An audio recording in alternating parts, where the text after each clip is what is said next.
Olá, bem-vindos a mais um Insegurança em Pauta, o programa que traz as soluções para as suas inseguranças. E o nosso assunto dessa semana é um assunto muito abrangente, porque falar sobre arte é uma coisa que toca cada pessoa de uma maneira diferente. E sobre esse assunto, nós vamos falar sobre insegurança no processo artístico.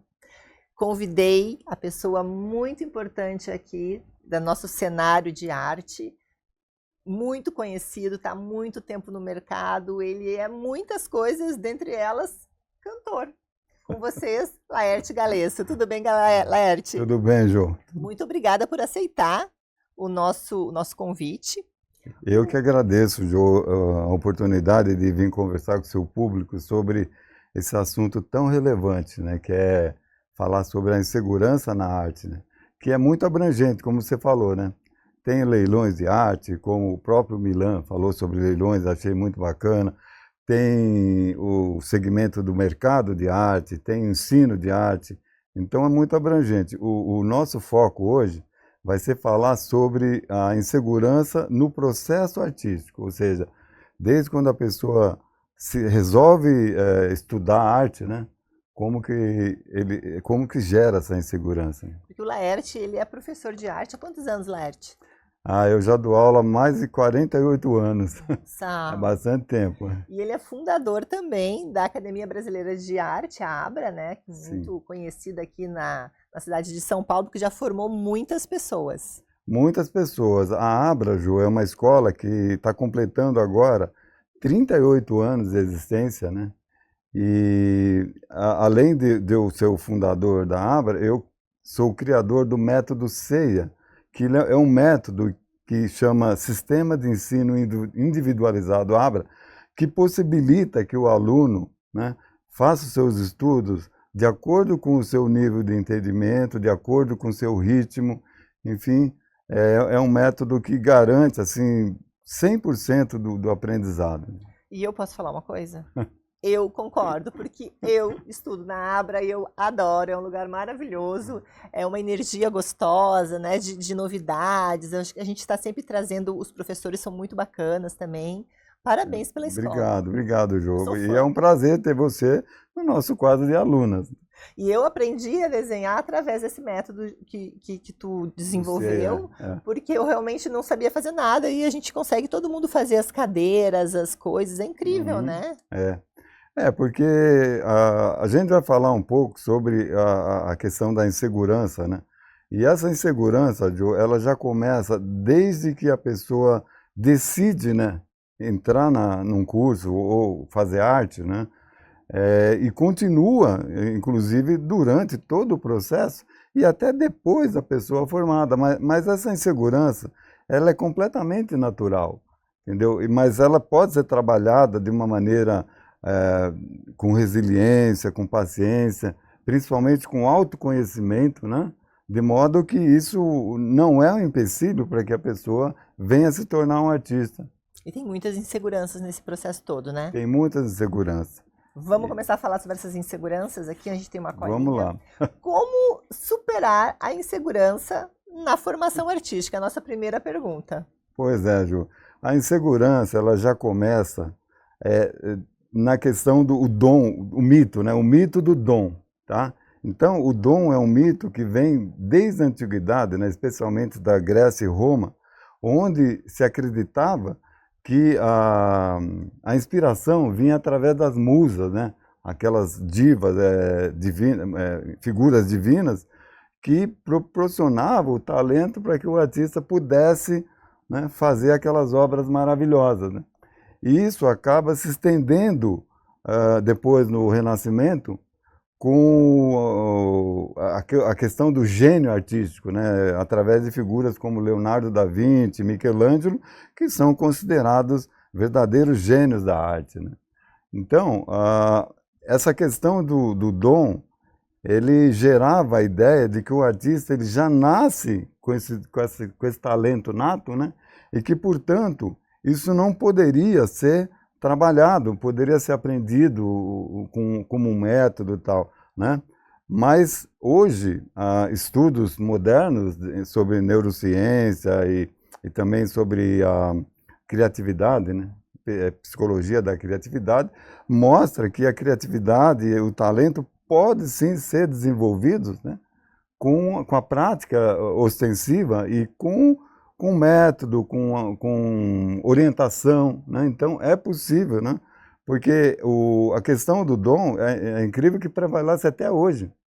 Embora tenha tanto tempo, é muito comum você falar a pessoa, eu não tenho dom para o desenho, para a arte, né? Eu falei isso nas minhas aulas, quando eu cheguei lá na Abra. É muito comum a gente ouvir isso por causa dessa questão que vem, né? E que, na verdade, é um processo inibidor, né? Porque a pessoa fala, puxa, mas eu tenho que ter tudo isso, então, para fazer arte? Na verdade, não. Na verdade, se você for ver assim, a grande maioria das pessoas não vencem pelo dom, né? Mas sim pelo trabalho, pela dedicação, né? Pela persistência, por buscar os seus objetivos, né? Eu vou fazer uma comparação aqui que não tem muito a ver com arte, mas que dá para a gente ilustrar muito bem. Por exemplo, quantos craques de futebol a gente conhece? Craque mesmo, bola de ouro, tal, que se destaca demais, né? Então, agora, olha o enorme contingente de jogadores de futebol que existem, né? Então, os craques mesmo, que tem o tal do dom, é muito pouco, né? Perto desse contingente que venceram da mesma forma, né? Pelo trabalho, pela dedicação, por buscar, né, com vontade os seus objetivos. E na arte é a mesma coisa, Jô. As pessoas reclamam muito, né? Eu não tive sorte na vida, mas tem que correr atrás da sorte. Se a gente exatamente. Ficar parado... Agora, você vê, mesmo esses craques, eles treinam muito, eles se dedicam, né? Se você pegar o Messi, Cristiano Ronaldo, o nosso Neymar aqui, são atletas que têm o dom, mas eles batalham sobre isso. O próprio Picasso, ele falava, olha, eu posso ter o dom, mas se eu não me dedicar, não me propor a fazer, o dom não vai servir para nada para mim, entendeu? E o dom, Jô, assim, de fato existe o dom. Tem pessoas que nasceram com aquele dom. Exato. Por exemplo, quando a gente vê uma criança de 5 anos tocando Beethoven no piano, o que é isso? É dom, né? É o dom. A gente pode chamar de dom, né? Não sei, é alguma coisa, mas é um dom, né? Mas assim, é uma coisa que é muito restrita, entendeu? Então a maioria, a gente não pode ficar preso nisso. Eu não tenho dom, portanto não vou fazer, né? Entendeu? Então, porque o dom, ele tem umas armadilhas assim, né? Porque tem a questão de você achar que tudo é muito fácil, né? Tem a questão do menosprezo pelo esforço, né? Entendeu? Uhum. Então pode criar uma ilusão. Quando a gente vê uma pessoa, por exemplo, fazendo algo assim extraordinário e parecer fácil, né? A gente não faz ideia de que por trás daquela habilidade toda existem centenas, milhares de horas de treinamento. De dedicação. Dedicação, né? Entendeu? 99% de dedicação e 1%... Não, 99% de transpiração e 1% de inspiração, né? Não, mas de fato é verdade, porque se você pegar, por exemplo, uma moça que vai fazer balé, né, vai estudar balé, ela já sabe que ela tem que se dedicar 6, 8 horas por dia, né, nessa atividade, que o pé dela vai ficar todo estourado, enfim, né? Mas ela já sabe disso. Um músico, a mesma coisa. Ele sabe que ele tem que ensaiar bastante para chegar no palco e fazer bonito, não dar vexame, né? Agora, normalmente, o que acontece com o estudante de arte? Ele não pensa assim. Tem essa questão do mito do dom que gera facilidade, então muitos imaginam que eles vão sentar lá e vai baixar um espírito lá do Picasso e vão conseguir fazer as coisas. Quando eu falo que isso não vai acontecer, às vezes a pessoa fica meio decepcionada, né? Mas é o fato. Se você não batalhar, não se dedicar, vai ser difícil. Mas se você realmente tiver foco, né? Pegar uma metodologia, né? Como essa nossa metodologia que a gente ensina o passo a passo desde o princípio, a possibilidade da pessoa desenvolver é muito grande, entendeu? Cada um tem o seu tempo, vai no seu tempo, né? Vai no seu tempo, no seu ritmo, entendeu? E também, principalmente, no, se encontrar naquilo que vai fazer, no seu estilo, né? E como foi abrir uma escola de arte há 38 anos num Brasil que era um Brasil que que a arte não era tão benquista, né? Porque hoje, com a expansão dos museus, mas naquela época a gente não tinha tantas facilidades, né? Deu uma boa melhorada, Ju. A gente pegou um desafio muito grande, mas assim, quando você tem um foco e um objetivo, né, sabe o que você quer, o mundo conspira a seu favor, né? Isso não é frase minha, mas é um Verdade. jargão, né, que É. é verdade, entendeu? Quando você tem um foco, então a gente começou, Ju, com uma escola que tinha era um sobradinho de 5 metros de frente, né? Então só tinha uma sala em cima, uma sala embaixo e uma sala em cima. E qual bairro? Foi o nosso começo, no Campo Belo. Campo Belo. Né? Então a gente começou ali, a ideia era montar um ateliê, né? Mas a coisa foi se desenvolvendo tanto, né, que depois de um ano já não tinha mais onde colocar aluno. Então a gente expandiu, né? E cresceu, mudamos para um prédio, uma casa maior, e assim foi indo, né? E até que hoje a gente está bem posicionado ali no bairro de Moema, ali, né? Na Macuco, e tem uma estrutura muito boa, temos uma equipe assim, fantástica em todos os setores, assim, graças a Deus a gente está muito bem preparado para atender o nosso público. Excelentes professores. Sim. E eu acho bacana que o pessoal está sempre te instigando a aprender um pouquinho mais sobre arte, seja nos vernissagens, seja nas exposições, nos museus. Isso entra como matéria da aula e isso é muito interessante, né? Com certeza. A arte, ela é a nossa referência, né? O passado, a tradição, né? Quando a gente fala de tradição, que é... a tradição ele é um sistema, né, que passa de geração em geração, né? Entendeu? Então, você, através da tradição, você pode ter a base para você inovar, né? É a nossa referência, né, a tradição. Embora muitos críticos ou a arte contemporânea, às vezes, não gostam muito da tradição, mas a tradição ela é super importante, né, para a gente começar a desenvolver, né? O próprio Picasso, voltando no Picasso, ele trabalhou exaustivamente a pintura acadêmica antes de criar o cubismo.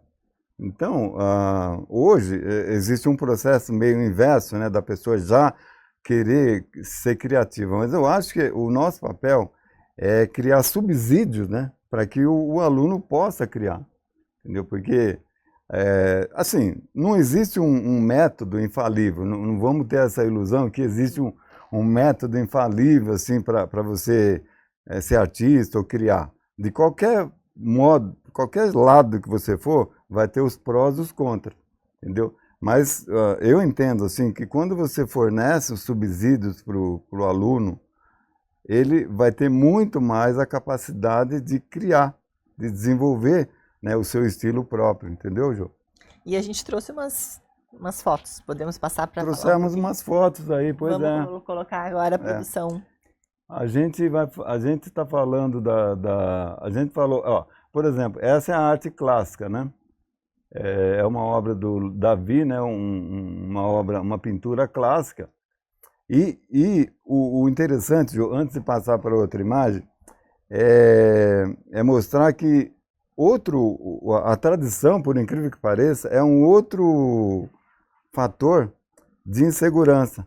Por quê? Porque as pessoas elas ficam muito presas nesse tipo de arte e acham que essa é a única maneira que você tem de desenvolver arte. Quando, na verdade, nós temos muitas outras. Então, às vezes, a pessoa não consegue desenvolver esse tipo de arte e aí ela fica frustrada, né? Mas qual que é o nosso papel, então?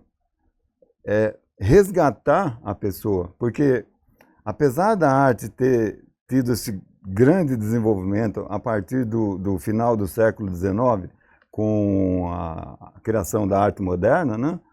A cabeça das pessoas ainda está no século XVIII, em termos de arte, da maioria. Seria essa a pessoa arte. que não convive com arte, Exato. Então, a ideia que elas têm de arte é isso aqui, que é bonito, não vamos, mas é a tradição, é a classe. Clássico, por quê? Porque ele expõe os homens como homens, né? Com os músculos, com todo... Na verdade, Jo, a arte... uma cópia da pessoa real, é isso? Isso, é a realidade. Então, a tradição, ela é o conceito do belo, né?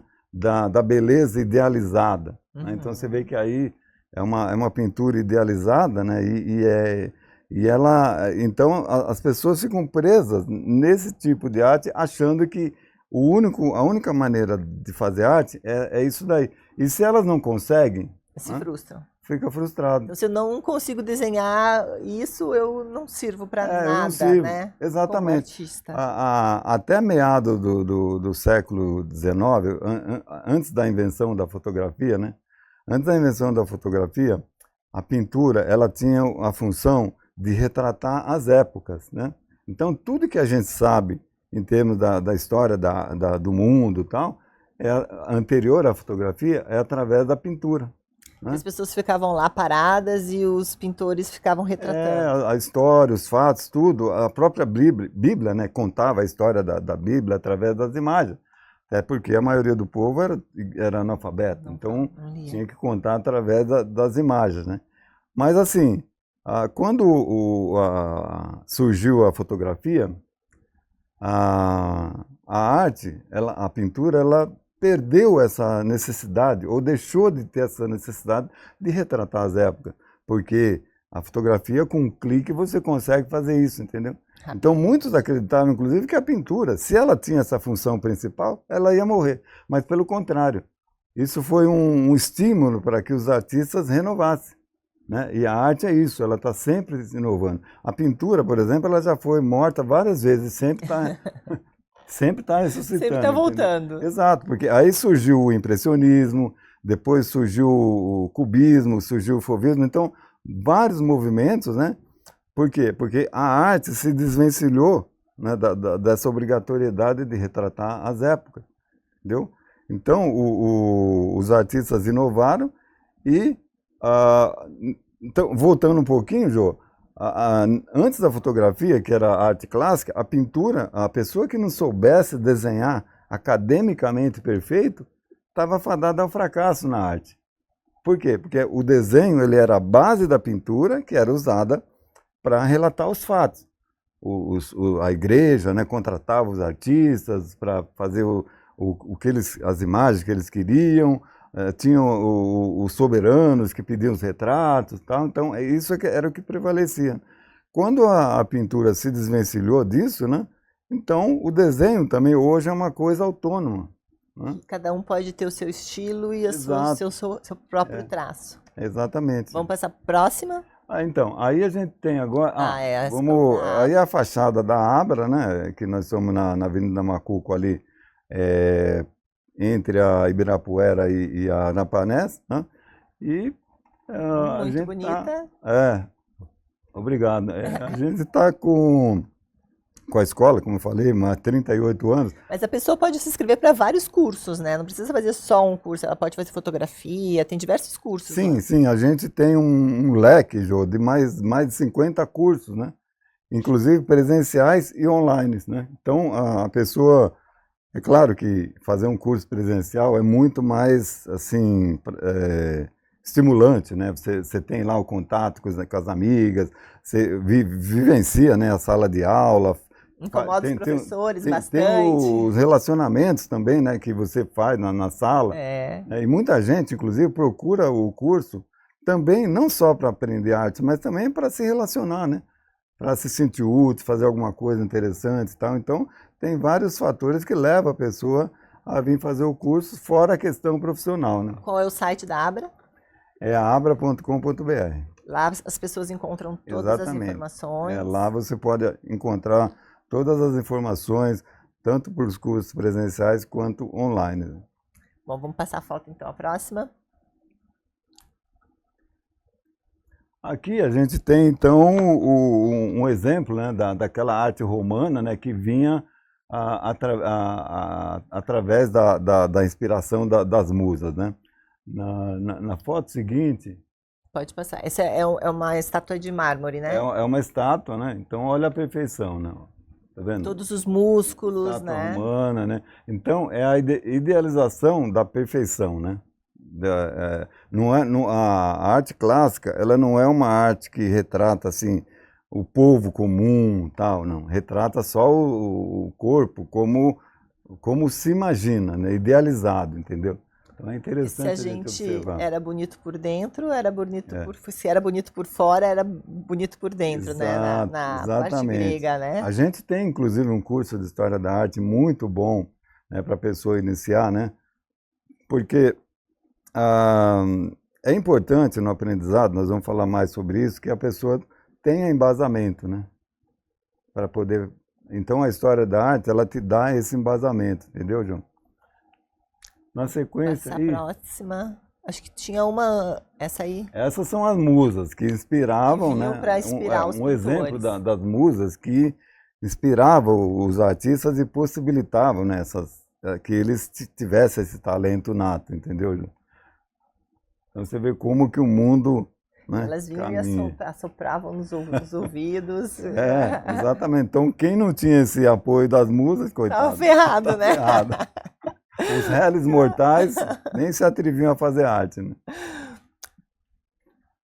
Aí nós temos uma obra, né, também é chamada uma obra clássica, né, do período clássico, né?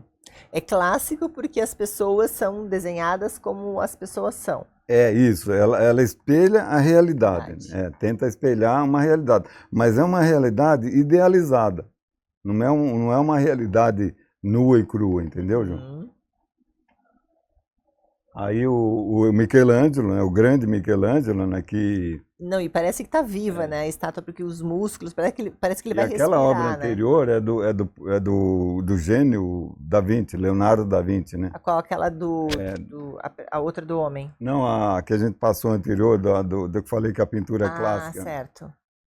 São obras do Renascimento, né? Que foi um período de explosão, né? De mudanças, né, muito grandes na arte, na história em geral, né? Porque a gente vem do período clássico, e depois a gente entra num período meio turvo, e depois a gente entra no Renascimento, é isso? Exato, exato. A gente passa pela Idade Média, enfim, né? Passa por vários períodos, né? Chegar Que eram aqueles quadros mais escuros, como Caravaggio, né? o Caravaggio, ele já pertence ao período barroco, Barroco. que já é um período posterior, né? Ah, Ao Renascimento, entendeu? tá. Nada melhor do que termos um professor para falar sobre tudo isso. Vamos passar o próximo, por favor. Isso E aí aqui. nós já temos a arte moderna, né? Então você vê Esse é um quadro de quem? como que esse é Salvador Dalí, Salvador Dalí. né? Essa obra chama A Persistência da Memória. Então, quando você olha uma obra clássica, uma pintura acadêmica, essa pintura, eu gosto muito também, não é que a gente vai falar, não gosto, não. Quando você olha, você vê a beleza, né? Mas não é uma coisa que exige que você raciocine muito, que você pense a pintura, que você, o que o artista quis dizer com isso, porque já está lá, é aquilo ali, entendeu? Você olha a técnica, você olha a composição, tudo, mas quando você olha uma obra como essa, por exemplo, que essa obra é um estilo surrealista, né? Ela pertence ao surrealismo. Então você já pensa, você tem que pensar, né? Você tem que imaginar, puxa, o que significa, né? Esses relógios derretendo assim, né? O que o artista quis dizer? Então já existe uma outra contextualização diferente, né? Da obra clássica, entendeu? Então é isso que a maioria das pessoas às vezes não se dão ao trabalho, né? O interesse de olhar para uma obra e tentar ver como que o artista trabalhou os fundamentos, a linha, o ponto, a forma, a cor, a textura, o volume, né? Tudo isso tá incutido ali na obra, mas a maioria das pessoas não tem alcance e às vezes não tem interesse em pensar sobre isso. Por isso que em alguns quadros nos museus a gente tem banquinhos na frente para as pessoas analisarem por mais tempo, né? Exatamente. Que é uma obra mais complexa. Exatamente, para isso mesmo. Os museus, eles pensando nisso, você senta ali, você fica olhando a obra além daquela representação simples, né? Entendeu? Você busca conceitos, como que o artista... porque o artista, muitas vezes, ele pinta uma obra e ele tem um determinado conceitos que ele quer passar, uma mensagem, alguma coisa. Só que, às vezes, esse conceito não colide, não coincide com o que as pessoas veem. Às vezes, as pessoas, um crítico de arte, às vezes, vê coisas diferentes do que o artista quis retratar, entendeu? Então, isso que é interessante. Você tem a oportunidade de chegar e falar sobre a sua visão sobre aquela obra, né? Outra pessoa já vem e já fala outra coisa, enfim. Conforme, às vezes, o nível de conhecimento, o nível de entrosamento com a arte, você pode fazer uma leitura diferente de outra pessoa, entendeu? E tu falando isso é um gancho que eu trago, né? Por que é tão importante, né, a gente levar a arte para as classes de baixo poder aquisitivo? Porque ela é transformadora, né? No momento que a gente senta e fica analisando uma arte, um quadro, seja a música que as crianças aprendem, tocar um instrumento, pintar, né? A arte é transformadora. Com certeza, Jo. A arte transforma, e eu sou um exemplo disso, entendeu? Eu venho de uma família pobre, uma família humilde, e eu posso dizer que a arte me salvou, entendeu? Porque me mostrou um universo que eu jamais consegui, talvez jamais alcançaria, entendeu? De conhecer pessoas interessantes, pessoas muito superiores, assim, em termos de conhecimento, e que foram o meu ponto de referência, entendeu? De estudar, de pesquisar, né? Então, me abriu muita coisa. Então, a arte, ela é super importante, né? Não só no sentido do fazer, mas de que você se achar como, se encontrar como pessoa, né? Então, quando você pega, infelizmente, assim, no Brasil, a nossa base educacional, ela é muito fraca, né? Muito falha, né? E por quê? Porque eu acho que a arte, ela já, como fala, a questão da arte, ela já devia ser levada mais a sério, né, nas escolas, e fomentar já nas crianças a curiosidade, o desejo, né, pelo novo, enfim. Mas, infelizmente, a gente não vê isso, e a gente tem pessoas que não têm assim, essa bagagem. Isso acaba refletindo em vários aspectos, né? No conhecimento sobre arte, na própria cultura, né? Porque não adianta você querer ter cultura sem educação. Não adianta você fomentar a cultura se você não tem uma educação de base, entendeu? Interessante. Então, é por isso que se a gente tivesse esse incentivo já desde do início, né, na escola normal, né, a gente teria adultos bem mais sensíveis, né, com mais conhecimento sobre a história, sobre a arte, e até na questão do próprio consumo da arte, né? Porque no Brasil, por exemplo, o consumo de arte, embora tenha melhorado bastante, cresceu consideravelmente, né, com as feiras, com as galerias, enfim, né, é muito pouco ainda, se a gente comparar com países culturalmente mais avançados. Tem pessoas que não vão nos museus no Brasil, mas vão no exterior quando viajam, né? Tem gente que não conhece o Museu do Ipiranga, mas conhece todos os museus de Nova York. E tem muita gente também, Jô, que viaja e vai só no shopping comprar isso, comprar aquilo, comprar roupa, sapato, perfume e tal, e nem entra no museu. Nem quer saber isso é interessante, Jô, porque não é só a questão do dinheiro. Você fala, pô, mas as pessoas não têm dinheiro para comprar obra e tal, mas isso não envolve só o dinheiro, porque tem muita gente rica, muita gente que tem dinheiro, mas não tem o hábito de comprar obras de arte, entendeu? Às vezes põe uma gravura ou não põe nada, então, enfim, por quê? Porque não tem essa cultura de base, entendeu? Não teve aquela experiência de entender como uma obra pode transformar a pessoa por dentro, né?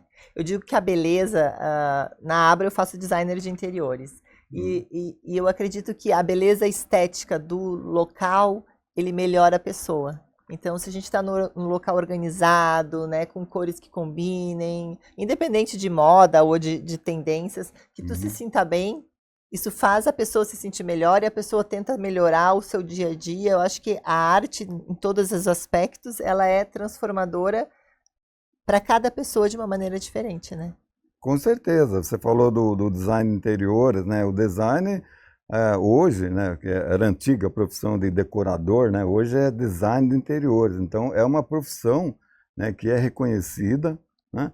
E ela tem a função principal de trazer o bem-estar, né, para o cliente. Você vai fazer um projeto, você vai trabalhar objetivando o gosto do cliente, né? Então você não vai colocar os seus gostos, você vai sugerir, né? Você vai pode, olha, eu acho que essa poltrona, essa cor, esse tecido e tal, mas você não vai fazer um projeto para você, você vai fazer o projeto para o cliente, entendeu?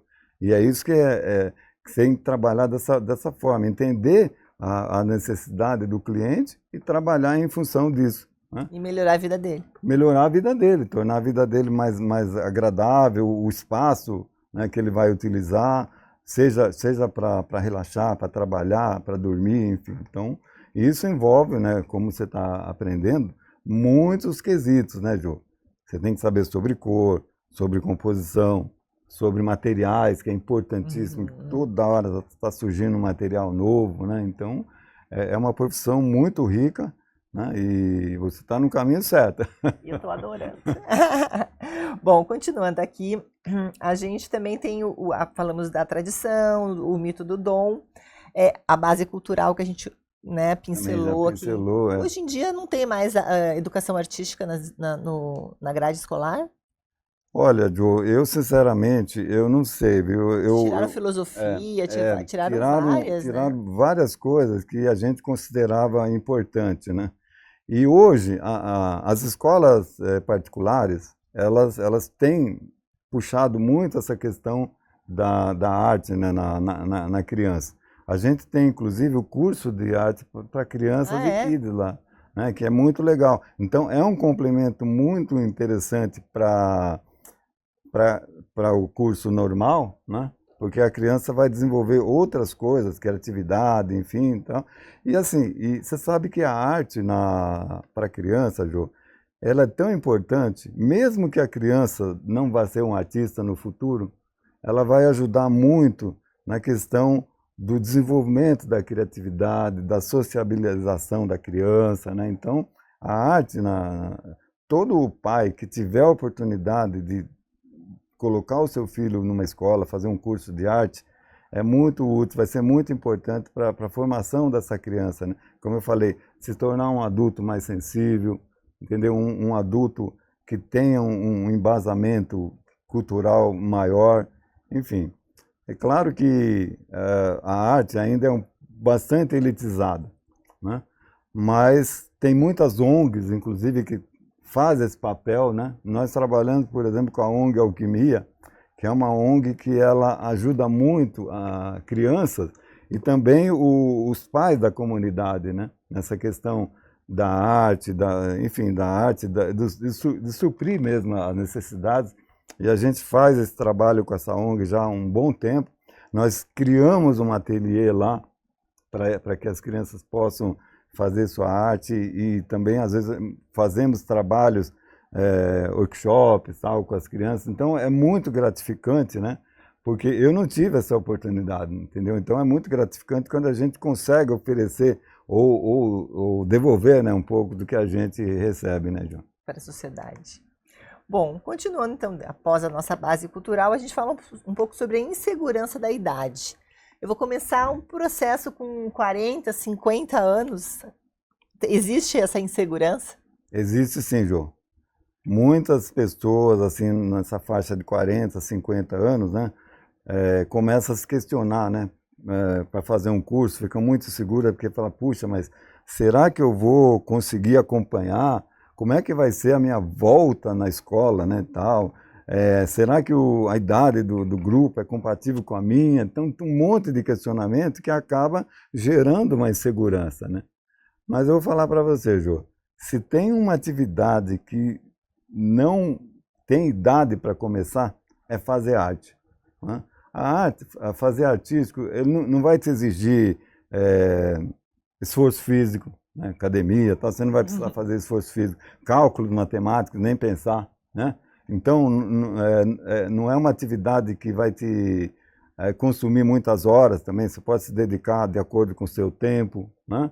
Aliás, você pode até escolher se você quer fazer arte para, enfim, seguir de fato uma carreira, levar a sério, ou simplesmente para passar algumas horas de prazer ali, porque fazer arte, Jô, além de ser uma coisa que faz muito bem para a mente, né? Estudos comprovam isso, né? Que a arte faz muito bem para a cabeça, né? A Tomi Otaki, por exemplo, ela começou a pintar depois dos 40 anos. E faleceu com 102 anos e acabou se tornando uma das maiores pintoras, artistas, né, da arte contemporânea do Brasil, entendeu? Ela era do Japão, veio para o Brasil, começou a pintar depois de uns 40 anos e acabou se tornando a grande dama, né, da pintura contemporânea brasileira. Então, é uma coisa que não precisa se preocupar com a idade, não tem idade para começar. Tá? E a gente lá, eu tenho um aluno, Jô, de 14 a 85 anos. Nossa. Entendeu?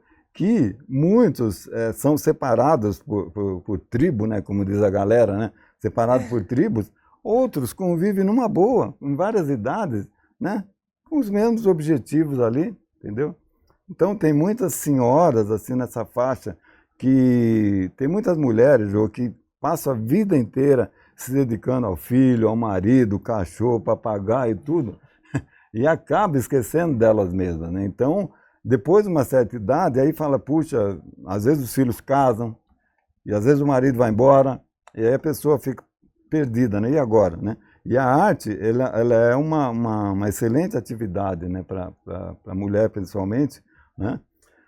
Só que você não precisa esperar a coisa chegar nesse ponto, né? Pode começar agora. Antes, né? Tá com 30, com 40, não tem problema, entendeu? Pode começar, não tem idade, e não precisa se preocupar, né, com essa questão de se vai adaptar, se não vai.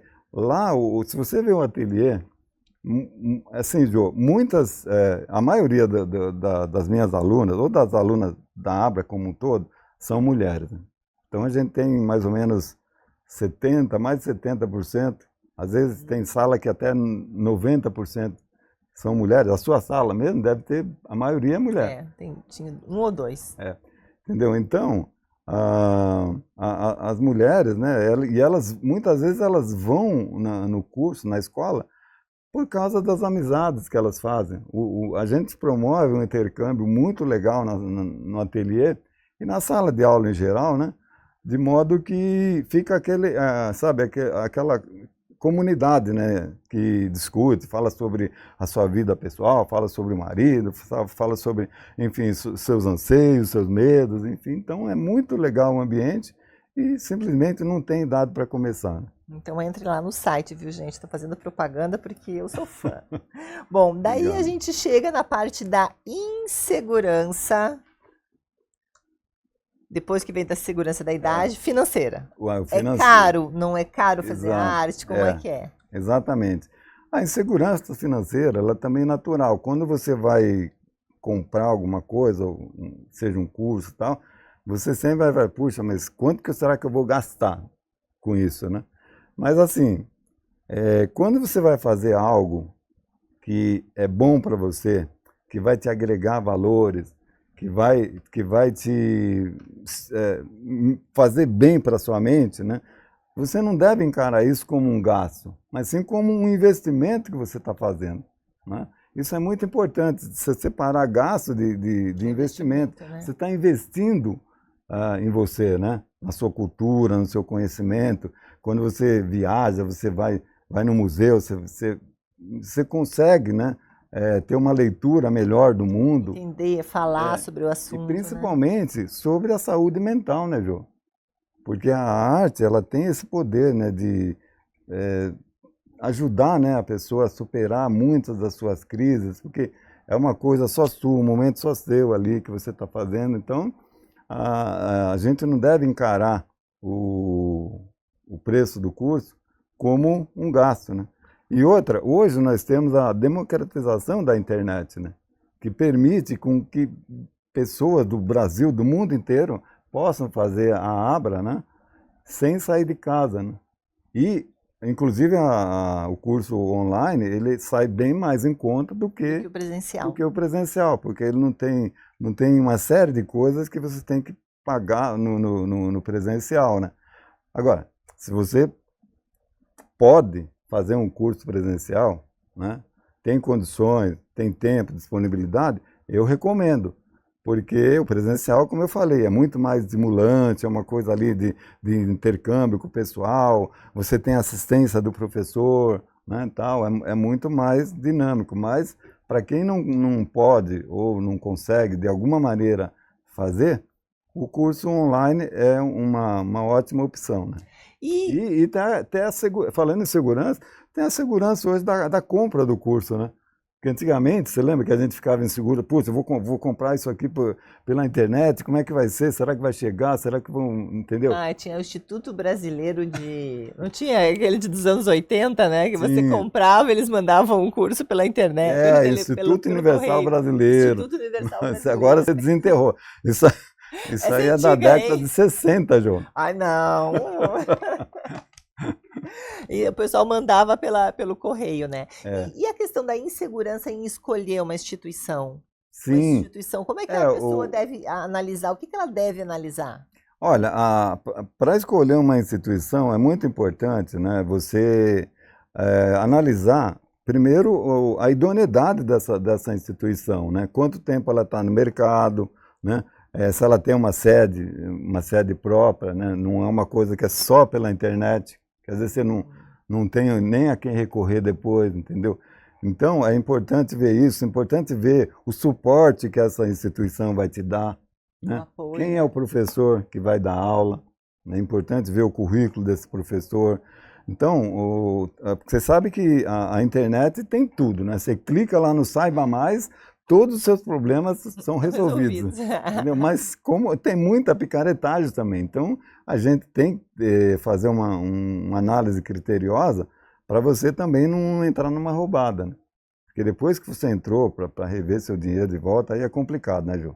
E até a questão, na hora de você escolher o curso mesmo, né, é importante você ver, porque o que acontece, Ju? Muitas pessoas que decidem pintar ou fazer arte, enfim, né, já começa da maneira errada. Né? Por exemplo, a pessoa vai numa loja de material artístico, tal, compra um monte de materiais, né, fica empolgada, compra um monte de materiais, aí chega em casa, aí começa a pintar, tal, aí lógico que as dificuldades vão aparecer, né, Ju? Por quê? A pessoa já quer começar pelo meio, em vez de começar do início, entendeu? Então, mas se você começar do início, com uma boa orientação, começar com a base do desenho, né, que você falou, que você teve e tal, que o desenho ainda é a base para tudo, né? Você quer pintar um abstrato, tal, você não precisa do desenho, mas mesmo se você fizer desenho, o abstrato vai ser muito bom para você, entendeu? Então, começar da maneira certa. Outros, por exemplo, ficam assistindo tutoriais no YouTube, né? E copiando os artistas, achando que só com isso já vão aprender. Tem muitos tutoriais bons assim no YouTube, né? E é importante você copiar os artistas, mas só isso, Jô, não vai ser o suficiente para que você tenha uma boa formação, para que você adquira senso crítico. Então tem vários aspectos, né, que você tem que analisar. E por que é importante, né, fazer um curso? Entrar ou no ateliê, ou com um professor particular, ou numa escola como a Abra. E isso eu estou falando, Jô, não é só arte, não. Qualquer área que você for fazer, você tem que ter uma formação, né? Entendeu? Você tem que estudar. Então, você vai ter, por exemplo, você vai aprender muito mais rápido.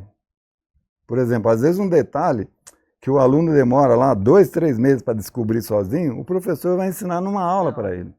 Entendeu? Por quê? Porque o professor já vivenciou isso, já passou por isso, então ele já tem o caminho das pedras, né?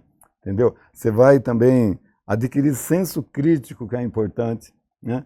Por quê? Para você fazer um curso, particularmente de arte, né? Você vai precisar de 3 etapas, são 3 etapas. Então, primeiro, o conhecimento da teoria. A teoria é que vai embasar a sua prática, entendeu? Segundo, é a questão do aprimoramento do olhar, né? Muita gente fala, puxa, eu não tenho habilidade para o desenho, achando que a habilidade manual é tudo. Mas, na verdade, o grande segredo do artista não está na mão, mas sim no olhar, na maneira como ele enxerga as coisas, né? E depois, a questão do desenvolvimento da prática. Então, essas 3 etapas, elas têm que caminhar juntas. E você só aprende isso num bom curso, com um bom método, numa boa escola, entendeu? Então não adianta, o ideal, se você quer de fato desenvolver, aprender, tem que fazer um curso, né? Porque você vai adquirir uma certificação. Sabe qual que é o peso de uma certificação da Abra? Né? E acima de tudo, Jô, acima da certificação, você vai adquirir uma formação. Porque, por incrível que pareça, tem muitas pessoas, e isso já vem do ensino de base, né, que dão mais importância ao certificado do que propriamente à formação. Isso é um erro muito grave. Por quê? Porque o certificado é só um papel, né, que você vai exibir, mostrar para a família e tal, mas a formação que você vai ter é que vai te dar embasamento, né? Entendeu? Então, hoje, por que o nosso ensino está muito desmoralizado? Por causa disso. Porque muita gente não dá a devida importância à formação, né? Só pergunta aonde que a pessoa se formou, né? Exatamente. Então, muitas vezes a pessoa faz um curso, uma faculdade e tal, e tem isso, eu preciso me formar, preciso fazer grau superior, preciso ter nível superior, tal. A pessoa faz um curso lá de qualquer jeito, tal, pega um certificado lá, um diploma, que não vai servir para nada para ela. Essa é uma realidade, infelizmente é isso que acontece. Claro, a gente também não deve generalizar. Tem boas escolas, boas faculdades, principalmente de artes, tem a FAAP, tem a Belas Artes. Então, mas assim, precisa mudar a mentalidade, né, tanto das instituições que se aproveitam disso também, né, quanto dos estudantes, dos alunos. Né?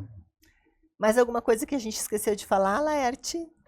Olha, eu acho que é interessante a gente colocar,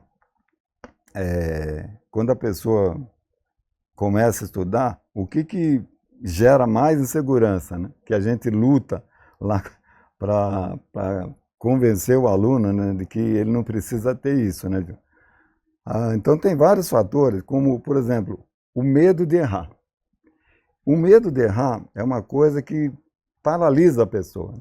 Então, por exemplo, quando você dá um lápis e um papel para uma criança, essa criança, imediatamente ela começa já a desenhar. Que não tem medo. Ela não tem pré-julgamento, né?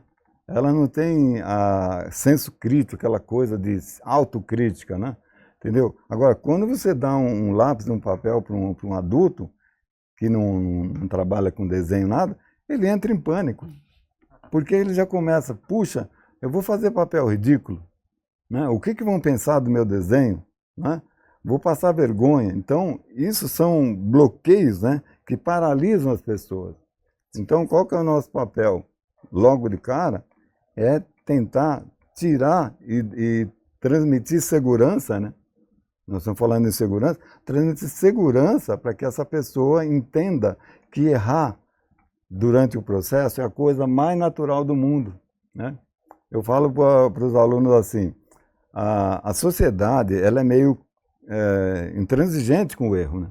Desde criança, você fez isso. Então, a gente cresce com isso, com medo de errar, né? Mas se tem um lugar que você pode errar à vontade, sem ser criticado, é na sala de aula, é no ateliê. Lá você pode errar à vontade, que ninguém vai te criticar. E medo, você pode ter medo de rato, de barata, de outras coisas, mas medo de errar, jamais, entendeu? Isso aí, não pode ter medo de errar.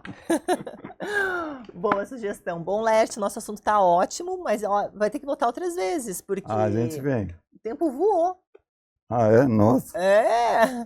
Mais alguma coisa para a gente falar para o pessoal de casa sobre insegurança no processo artístico? Olha, eu espero ter ajudado assim, as pessoas, né, a mostrar que a insegurança, embora ela seja natural, ela pode ser trabalhada, né, com resiliência, com paciência, com autoconhecimento principalmente, entendeu? E que isso você supera, isso nunca vai ser um empecilho para que você se torne um artista ou faça uma pintura, uma obra, um trabalho, né, com o intuito de hobby ou para espairecer, enfim, tem várias coisas que você pode fazer com a arte, né? Também sem ser a necessidade de se tornar um artista e tal. E também o ideal é que a pessoa não gere uma expectativa muito irreal, né? Entendeu? Porque às vezes se você gera uma expectativa muito irreal, você acaba se frustrando depois, né? E o que não é legal. Mas eu espero, então, ter contribuído, né, Jô, com o seu público aí, a desvendar, né, desmistificar essa questão da insegurança no processo artístico. Muito obrigada. Então, site abra.com.br, Instagram? O Instagram da Abra é a Abra também,